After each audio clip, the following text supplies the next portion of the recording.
US National Security Advisor Jake Sullivan direktang pinagbantaan ang China na pag ginalaw o inatake ng China ang BRP Sierra madre, mapipilitang manghimasok ang US. Hanggat maaari raw ayaw ng Amerikang makialam sa gulo. Dahil once na manghimasok na ang Estados Unidos, massive distraction ang kakaharaping mangyayari sa side ng China. Red line raw ng China ang BRP Sierra madre pag inakyat to ng mga incheck. Ito ang dahilan bakit di nagpapaputok ang mga Chinese Coast Guard. Talagang malaking gyera ang kakatok sa pintuan ng China. Just on the point of the Mutual Defense Treaty, we've made clear that it applies to public vessels in the South China Sea. And so China well understands our view of the application of the Mutual Defense Treaty should that line get crossed. That's an important point. We believe it is a stabilizing point, as one we have reinforced publicly and very much reinforced directly to the PRC, and the Philippines understands and appreciates that. Secondly, we have tried to consult very closely with the Philippines because these are decisions they should lead on. How to most effectively reprovision this ship so that the sailors on board have the food and water and other provisions they need to continue to fulfill their mission. Naniniwala pa rin naman si Advisor Jake Sullivan sa kakayahan ng Pilipinas na di na uminit ang tensyon. Pero kung umabot man sa kasukdulan ang gilian, makakaasa raw ang Pilipinas ng suportang makukuha mula sa Amerika.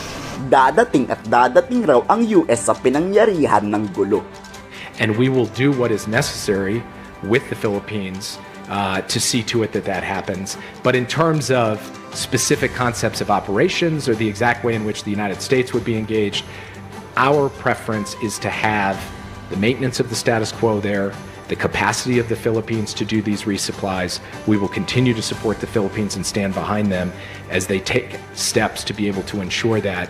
And I will be very cautious about speaking about hypotheticals should we have to get to it, because the most important thing right now is to see de-escalation and to see the ability of the Philippines to do resupplies. We believe that is achievable, and we are going to drive to make that happen.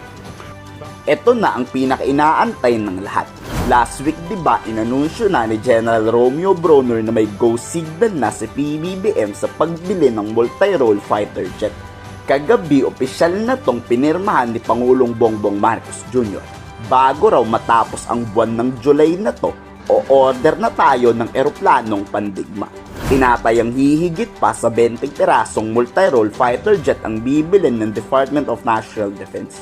Usap-usapan rin na 20 F-16 mula sa US at 20 rin na just 39 Gripen mula sa Sweden.